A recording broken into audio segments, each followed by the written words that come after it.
Hello, in this video, I am going to introduce a home commander from every red card in Edge of Eternities, from the commons, the uncommons, the rares, and the mythics. Not all are as good as the last, but we're going to still introduce the home for each one. I hope you enjoy this video as much as I enjoyed making it. First up is Bombard. For 2 and a red, it's an instant. It deals 4 damage to target creature. Immodane, the Pyro Hammer, is 2, a red and a red for a legendary creature, Human Knight 4/4. Whenever an instant or sorcery spell you control that targets only a single creature deals damage to that creature, it deals that much damage to each opponent. So whenever Bombard deals 4 damage, it deals 4 damage to each opponent. And that is what this whole video is about, finding a home for every card. Next up is Cut Propulsion. For 2 and a red, it's an instant, with target creature deals damage to itself equal to its power. If that creature has flying, it deals twice so much damage to itself instead. Aegir the Freezing Flame is a blue and a red for a 3/3 legendary creature giant wizard. Whenever a creature or planeswalker an opponent controls dealt excess damage, if a giant wizard or spell you control dealt damage to it this turn, draw a card. So Cut Propulsion is definitely going to deal excess damage, especially if the creature has flying. So as long as you've dealt damage to it with a giant or wizard or a spell you control, you would draw a card. Next up, I have Debris Field Crusher. For 4 and a red, it's an artifact spacecraft. Whenever the spacecraft enters, it deals 3 damage to any target. And then it has Station. If it has 8 or more charge counters, it's a flying 1/5. You can pay 2 mana to give it +2/+0. I think it would be debatably playable in a Bellow Bard of Brambles deck. For 1, a red and a green, Bellow Bard of the Brambles is a legendary creature Raccoon Bard 3/3. During your turn, each non-equipment artifact and non-Ura enchantment you control with mana value 4 or greater is a 4/4 elemental creature in addition to its other types, and has indestructible haste. Whenever this creature deals 10 damage to a player, draw a card. So the Debris Field Crusher would be an indestructible hasting 4/4 that dealt 3 damage on enters. Not bad, not great. Devastating Onslaught is XX and a red for a sorcery. Create X tokens that are copies of target artifact or creature you control. Those tokens gain haste plunge turn. Sacrifice them at the beginning of the next end step. This card is definitely playable with the Deadpool trading card. For 2, a black and a red, it's a 5/3 legendary creature mutant mercenary hero. As Deadpool enters, you may exchange his text box and another creature. At the beginning of your upkeep, you lose 3 life. 3 sacrifices creature. Each other player draws a card. You can make a lot of token copies and cast this, a lot of token copies. And get a lot of different text boxes and then go from there. Drill Too Deep. For 1 and a red, it's an instant. Choose 1. Put 5 charge counters on target spacecraft or planet you control, or destroy target artifact. This is playable in a spacecraft deck like Inspirit, Flagship, Vessel. For 2, a red and a white, it's a legendary artifact spacecraft station. If it has 1 or more counters on it, so just any 1/1 to cruise it, at the beginning of combat of your turn, put your choice of a ++ counter or 2 charge counters on up to 1 target other artifact. Or 8, it has flying, becomes a 5/5, and other artifacts you control have hexproof and indestructible. So this can get 5 charge counters on it or anything else, and it just has incidental. It's an instant, destroys an artifact. There's some value there to be had for sure. Frontline War Rager is 2 and a red for a creature Kavu Soldier 2/3. At the beginning of your end step, if you control 2 or more tapped creatures, put a ++ counter on this creature. Bright Palm Soul Awakener is 1 a red, a green, and a white for a legendary creature Fox Shaman with backup 1. Whenever this creature enters the battlefield, put a ++ counter on target creature. If that's another creature, it gains the following ability until end turn. Whenever this creature enters, double the number of ++ encounters on target creature. That creature can't be blocked by creatures of power 2 or less this turn. So, at the beginning of your end step, if you attack with 2 creatures, you get to put a ++ counter on the War Ranger, and then every single time it's backed up. Whenever it enters, you back it up. And whenever your commander attacks, you can double the number of counters on something. So this can just go into your counter deck and reward itself with doubling of its own of the counters. Full Bore is 1 red for an instant. Target creature you control gets +3/+2 until end of turn. If that creature was cast for its warp cost, it also gains trample and haste until end of turn. Vivi Ornator is 1 a blue and a red for a legendary creature wizard 0/3. Whenever you cast a non-creature spell, you put a ++ counter on it and deals 1 damage to each opponent. Now, the reason I like Full Bore in this deck is because whenever you put it on Vivi and use this ability, it adds X amount of any combination of blue and or red or X its power. Actually, only during your turn, only once each turn. So in this deck, it can act as a dark ritual because it'll give your creature +3/+3, better than a dark ritual, because actually, whenever you cast it, it gives the creature +3/+2, plus you get a counter, so it actually adds, you can turn it into 4 more red, which is pretty good. So better than a dark ritual with Phoebe. Galvanizing Sawship. The Sawship is 5 in a red for a artifact spacecraft with station 3. Once it gets up to 3, it's a flying hasting 6/5. I think it's playable in the right Captain Rex Nebula deck.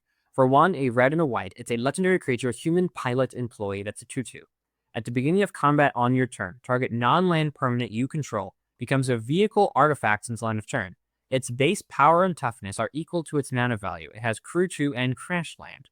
Whenever this vehicle deals damage, roll a 6-sided die. If the result is equal to this vehicle's mana value, it deals that much damage to any target, then sacrifice this vehicle.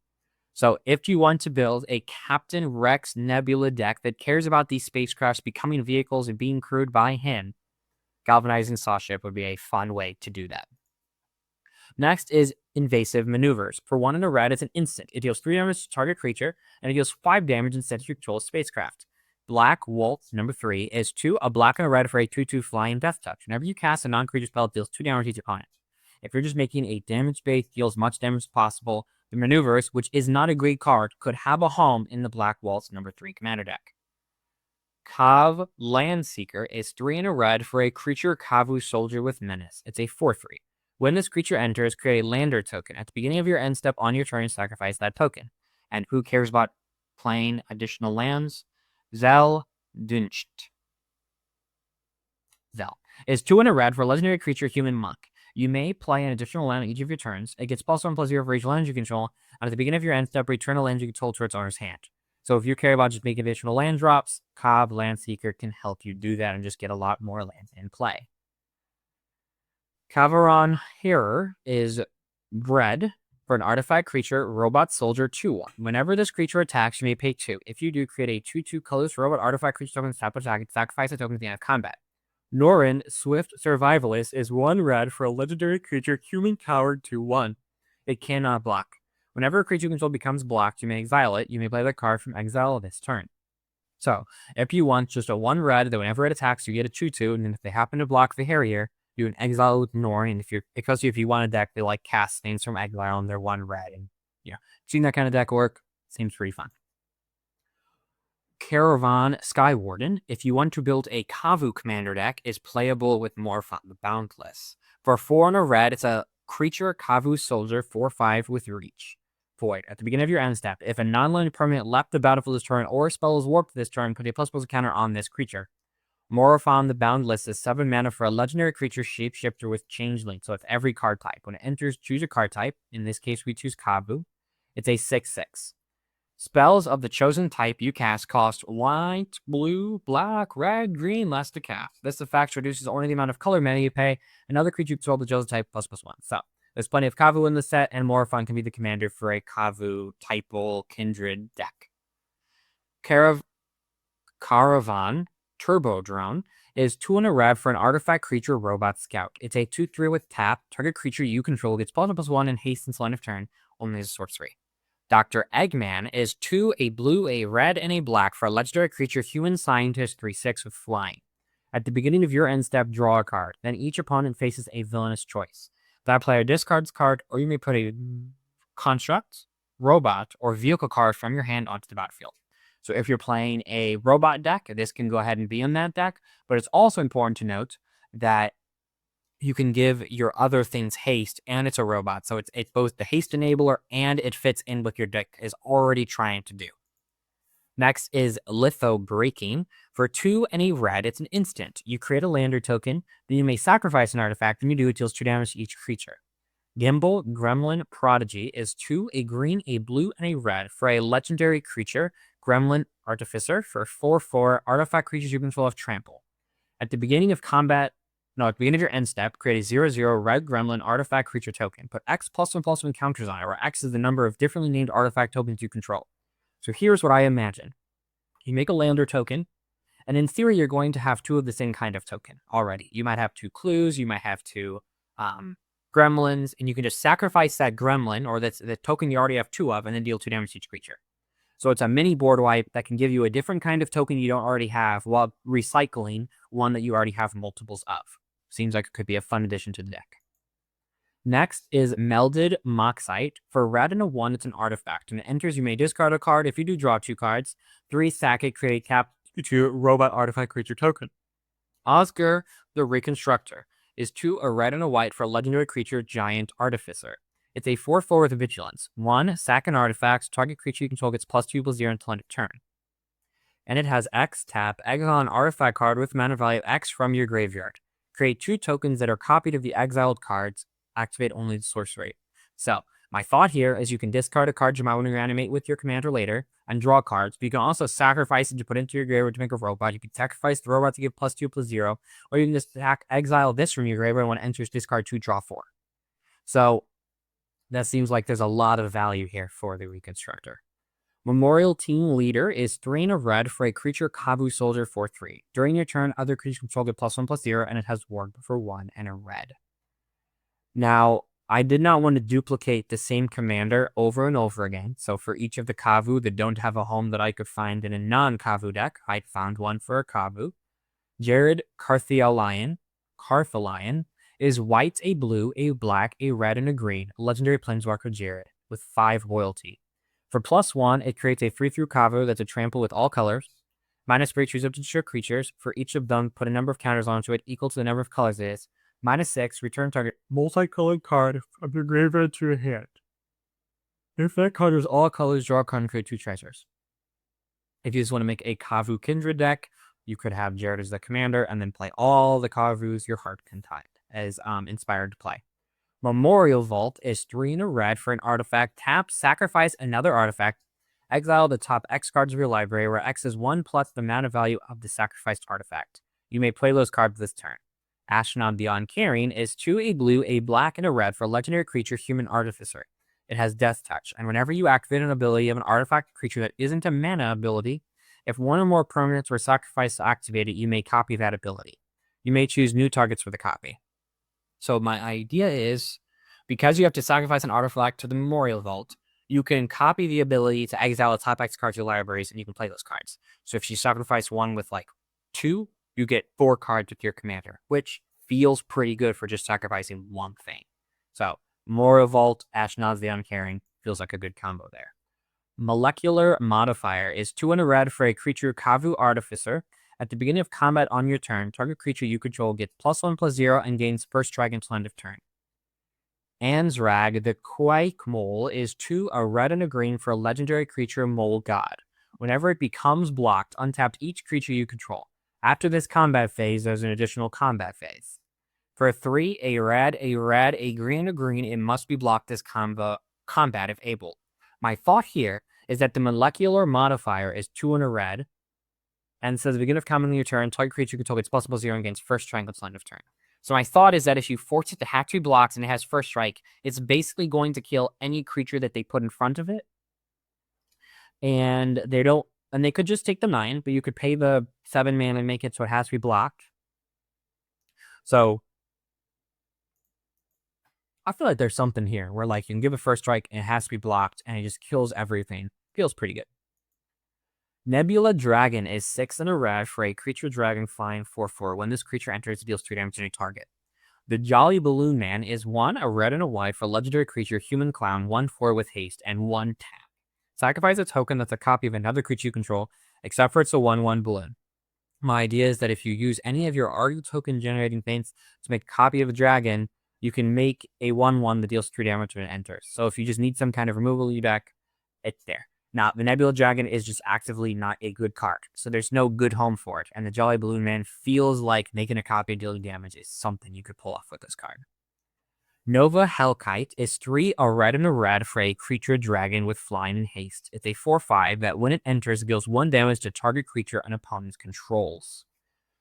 Nuriv, Heart of the Storm, is 1, a red, a white, and a black, legendary creature, spirit dragon, 4/5 with flying. At the beginning of if a creature you control that entered the battlefield would deal damage, deals twice the damage instead. My idea is that Nova Hellkite can deal 2 damage to a creature an opponent controls, or it can have haste and attack in for 8, which feels pretty good. So 2 little dragons working together. Orbital Plunge is 3 and a red for a sorcery. It deals 6 damage to target creature. If excess damage is dealt this way, make a land or token. Now, this card is just actively not good. But if you're playing Pauper Commander, you could use the Emperor of Palamisia. The Emperor of Palamisia. For a blue and a red, it's a 2/2 legendary creature, human noble wizard. With tap, add a blue or a red. Spend this mana only cast a non-creature spell. And if you cast a non-creature spell, if at least 4 mana was spent to cast, you put +1 counter on it. An Orbital Plunge costs 4 mana. Then if it has 3 more counters on it, you transform it. So it feels like you could possibly create a home here. Plus, if you deal the excess damage, you can get a lander token. And in red or blue, you don't have access to green. Your ramp's not the best. It's just also some exponential ramp. Or Plate Pangolin is 1 and a red for an artifact creature robot Pangolin. Whenever another artifact you control enters, you may pay 1. If you do, put a +1 counter on this creature. Kaith Famed Mechanist is 1, a blue, a red, and a white for legendary creature Dwarf Artificer with Fabricate 1. When this creature enters battlefield, put a +1 counter on it or create a 1/1 Servo. On other non-token creatures you control have Fabricate 1. And then 2 tap, choose 1, Populate or Proliferate. So you can copy your tokens or you can proliferate the +1 counters, and this is an artifact that in your Artificer deck you can sacrifice for other artifact things or proliferate the counters it put on itself. That seems pretty good.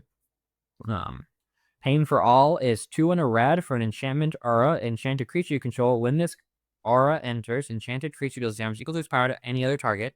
Whenever enchanted creature is dealt damage, it deals that much damage to each opponent. And Weta, Trainer Prodigy, is red, a green, and a white for a legendary creature, human warrior, haste 1/5. You can pay 2 and a green to tap. Target creature you control fight another target creature. This ability costs 2 less to activate if it targets 2 creatures you control. And then if a creature you control being dealt damage causes a triggered ability of a permanently controlled trigger, the ability triggers additional time. So there's 2 things here. If you put this on your own creature, and then you fight 2 creatures, whenever your 6 deals damage to your 7th, your 6/7 deals damage to 6/7, it deals damage to each opponent. And that ability will trigger twice. So if it's 6, again, let's say you put Pain for All on Weta, and then you use a 4/4 to attack it. It would deal 4 damage to the trainer, which would deal 4 damage to each opponent, but it will trigger again and deal an additional 4 damage. So there's a lot of value here, and these enraged dinosaurs fighting decks for Pain for All. Plasma Bolt is 1 red for a sorcery. It deals 2 damage to any target and deals 3 damage instead of a non-land permanent left the battlefield. Plasma Bolt is just actively not a good card. But if you're playing Niv-Mizzet Visionary for 6 mana of 5/5 legendary creature Dragon Wizard flying, you have no max hand size. Whenever a source you control does non-combat damage to an opponent, you draw them many cards. So Plasma Bolt goes from being worse than a Lightning Bolt to drawing some cards. Now, is a Lightning Bolt still better? Yes, but I had to find a home for every single card. Next up is Possibility Technician. For 2 and a red, it's a creature, Kavu Artificer. Whenever this creature or another Kavu you control enters, exile the top card of your library. For as long as that card remains exiled, you may play it if you control a Kavu. And then Faldorn, Dread Wolf Herald, is 1, a red and a green for a 3/3 legendary creature human druid. Whenever you cast a spell from exile or land enters from exile under your control from exile, make a 2/2 wolf. And it has 1 tap, discard a card, exile the top card of the library. You may play it this turn. So this can enter, and your other Kavus can generate value from exiling cards, and you can play them, and then you can use the value from Felthorn. So there's something here. Red Tiger Mechan is 3 and a red for an artifact creature Robot Cat, a 3/3 with haste. And if you cast a cat spell, you make a 1/1, or if you cast a dog spell, you make a 1/1. Ren and Siri the Inseparable, the dog-cat combo decks. Combo one like the combination, not like the winning combo. But 1 red, green, and a white. Whenever you cast a dog, you make a 1/1 cat. Whenever you cast a cat, you make a 1/1 dog. And then red, green, white, tap. It deals damage to any target equal to the number of dogs you control. You gain life equal to the number of cats you control. So you'll gain life from having this in play, and then you can warp it, get your value, and then you cast it and get your value. So a home for the cat. Remnant Elemental is 1 and a red for a creature elemental 0/4 with reach. Landfall. Whenever a land you control enters, this creature gets +2/+0 until end of turn. Omnath, Locus of Rage, is another powerful elemental, or just a powerful elemental. 3 red, red, green, green, 5/5. Landfall. Whenever a land you control enters, make a 5/5. Whenever it or another element you control dies, it deals 2 damage to any target. Just another elemental that's very aggressive. One fetch land makes this into a 4/4 for 2 mana. Lots of value there. So very strong on the power card. Ready for War is 1 and a red instant. Target creature you control get +3/+0 on first strike and reach until end of turn. Zada Hedron Grinder is 3 and a red for a 3/3 legendary creature goblin ally. Oh my gosh. Ally. Whenever you cast an instant or sorcery spell that targets only Zada, copy that spell for each other creature you control and that spell could target. Each copy targets a different one of those creatures. My thoughts here is that though this card is like draw a card or exile and give you additional value, giving all of your creatures reach when the player that's playing just a bunch of dumb angels and dumb flyers, you can block them all with first strike. That's pretty good. If you put it on, if you have a bunch of 1/1 goblins, you can cast this. Now you have a bunch of 4/1 goblins with first strike and reach. So there's a lot of value there. Roving Actuator is 3 and a red for an artifact creature robot with void. Whenever this creature enters, if a non-land permanent left the battlefield this turn or a spell is warped this turn, exile up to 1 target instant or sorcery card with mana value 2 or less from your graveyard, copy it. You may cast the spell without paying its mana cost. Raikou of 2 Reflections is 2 a green, a blue, and a red for a legendary creature human wizard. Whenever you cast an instant or sorcery spell, you may pay the blue or red, copy it. Whenever another non-token creature control enters, pay green, blue to copy it. Roving Actuator likes to copy, Raikou likes to copy, make a copy deck, play both. Ruinous Rampage is 1 a red and a red for a sorcery, choose 1. You deals 2 damage to each opponents or exile all artifacts mana value 3 or less. Rakdos, Lord of Riots is black, red, red. You can't cast this spell unless an opponent lost life this turn. Flying Trample. Creature spells you cast cost 1 less cast for each 1 life your opponents have lost this turn.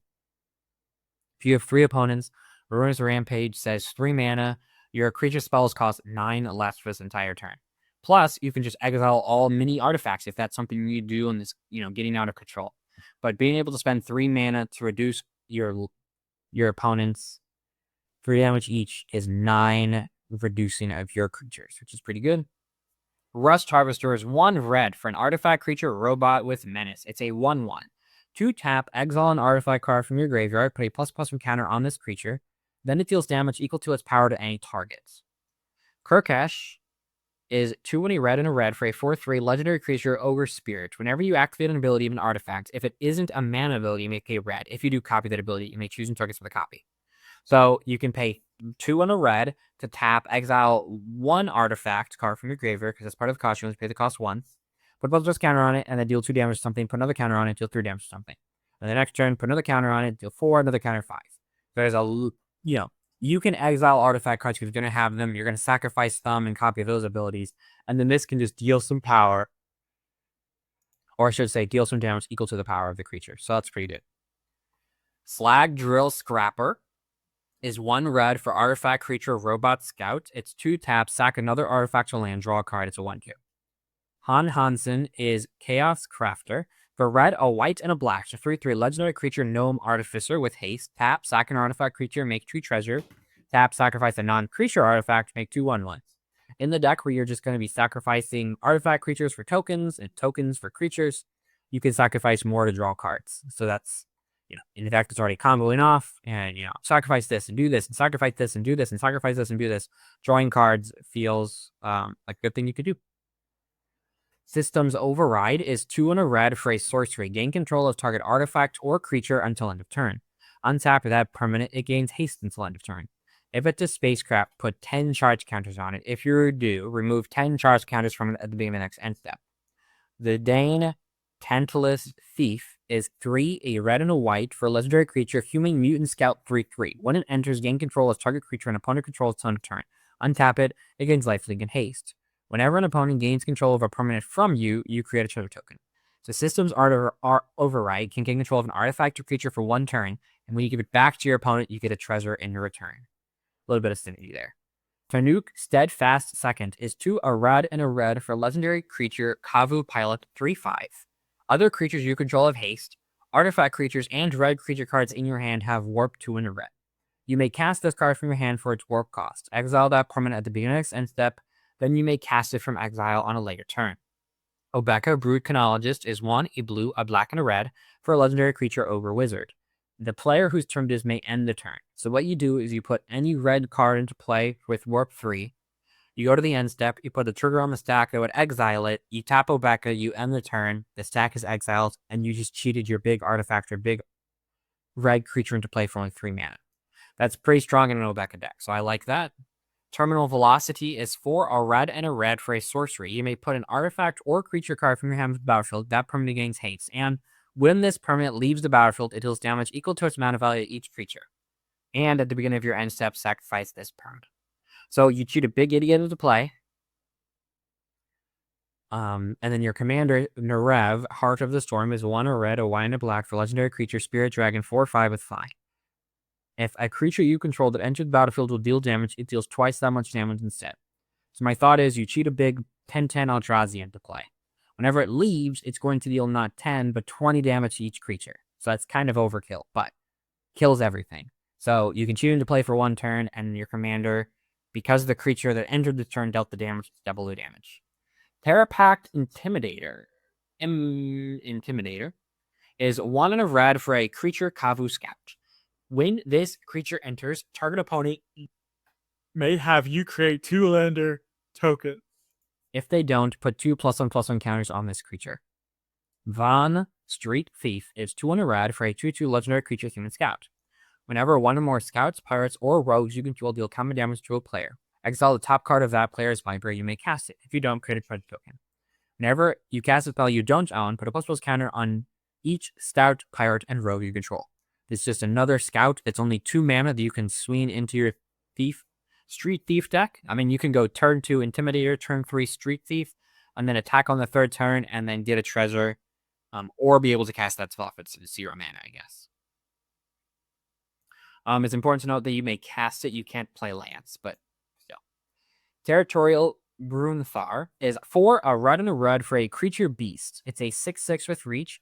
Whenever a land you control enters, exile a card from top of your library until you exile a non-land card. You may cast that card this turn. Slinza, the Spiked Stampede, is 4 and a green for a legendary creature beast. Beast spells you cast cost 2 less to cast. Each other beast creature you control enters additional ++ encounter. Whenever it or another creature with power 4 or greater enters, you may pay 1 a red or a green. When you do, it fights target creature you don't control. So if you're just playing a beast kindred deck and just care about having as many beasts in your deck as possible, you can slide into this one because in the box it has a red or a green. So this does have a red and green Gruul color identity. And then also just getting extra cards that you can cast. And it doesn't just say you can play the top card. You always get a non-land card off of it, so that's good. Volt Guard Trooper is 4 and a red for a creature Kavu Soldier. At the beginning of your end step, if you control 2 or more tapped creatures, you may discard your hand if you draw 2 cards. The Sunborn, Caparocchi Sunborn, is 2 a red and a white legendary creature human soldier. Whenever it attacks, you may tap 2 untapped artifacts and or creatures you control. If you do, discover 3. So you have 2 tapped creatures, you get to discard your hand if it's empty and draw 2 cards. A little bit of extra value for your Sunborn. Warmaker Gunship is 2 and a red for an artifact Spacecraft. Whenever it enters, it deals damage equals to the number of artifacts you control target creature an opponent controls. And if it has 6 or more charge counters, it becomes a 4/3. Mishra Eminent One is 2 a blue, a black, and a red for a legendary creature human artificer. At the beginning of combat on your turn, create a token that's a copy of target non-creature artifact you control. Except its name is Mishra's Warform, and it's a 4/4 construct artifact creature in addition to its other types. It gains haste and flow to turn, sacrifice it at the beginning of the next end step. So you can make a copy of the Warmaker, and it enters and deals damage to target creature equals the number of artifacts you control for only 3 mana. So it's not, maybe the best thing to target because it can target players. But being able to just, I'm going to choose this and snipe down your opponent's commander feels pretty good. Weapons Manufacturing. Manufacturing is 1 and a red for an enchantment. Whenever a non-token artifact you control enters, create a colorless artifact token named Munitions. When this token leaves the battlefield, it deals 2 damage to any target. Knuckles is 2 and a red for a legendary creature. I should know how to say this. Enchenna? Warrior. Double strike, trample, haste, 2/4. Whenever 1 or more creatures you control deal combat damage to a player, create a treasure token. Treasure Hunter. At the beginning of your upkeep, if you control 30 or more artifacts, you win the game. With Knuckles, we just needed every artifact we can possibly get, and Weapons Manufacturing creates a token every single time a non-token artifact enters. So If you played this, you only have to have, you only have to cast 15 artifacts, and then you have 15 munitions, and then you have your FTPs win the game. So that's pretty cool. Left Stalker Ardent is 2 in a red creature Drix Artificer. Whenever another creature or artifact you control enters, this creature deals 1 damage to its opponent and has warp for just 1 red at 8/2/3. Nixilis Captive Kingpin is 2 a black and a red for legendary creature demon with flying and trample. It's a 4/3. Whenever one or more of your opponents lose exactly 1 life, which the Ardent does, you put a ++ counter on it, exile a top card you library, and until your next end step, you may play that card. So it's just another card that enters the branch of whenever something, creature or artifact enters, it deals 1 damage to opponent. Feels pretty good. Zookeeper Mechan is 1 in a red for an artifact creature robot. It has tap add red, and then 6 in a red. Target creature you control gets +4/+0 on turn, activate only as a sorcery. Raga Draga, Gorgut's Boss, is 2 a red and a green for a 4/4 legendary creature human board. Each creature you control with a mana ability gets +2/+2. Whenever a creature you control with mana ability attacks, untap it. Whenever you cast a spell, if at least 7 mana was spent to cast it, untap target creature, it gets +7/+7 and gains trample until end of turn. So this is just another cheap creature that has a mana ability, so every single time it attacks, you get to untap it. And for 2 mana, you essentially get a 3/5. So Zookeeper Mechan would work with Raga Draga Gorgut's Boss. Caravan Memorial World is a land planet. This land enters tapped. Add a red, and it has station. If it has 12 or more charge counters, you pay 1 in a red, sack a land, create a 2/2 colors robot artifact creature token. Then creatures you control get +1/+0 and gain haste until end of turn. Yuma, Proud Protector, is 5 a red, a green, and a white for a legendary creature, Human Ranger. This spell costs 1 less to cast for each land card in your graveyard. Whenever it enters the battlefield or attacks, you may sacrifice a land. If you do, draw a card. Whenever a desert card is put into your graveyard from anywhere, create a 4/2 green plant warrior creature token with reach. So if you have a deck that already cares about sacrificing lands, the Memorial World can just slide right in and sacrifice lands off of one of your lands without having sacrifices up. So that's kind of fun. And those are all of the red cards from Edge of Eternities and a command you can play for each one. I am releasing a white, a blue, a green, a black, multicolor, and a colorless on my channel soon, and there should be a playlist on your screen now if you want to watch the rest of those videos. I hope you have a good rest of your day, and may your top decks be ever in your favor. Thanks.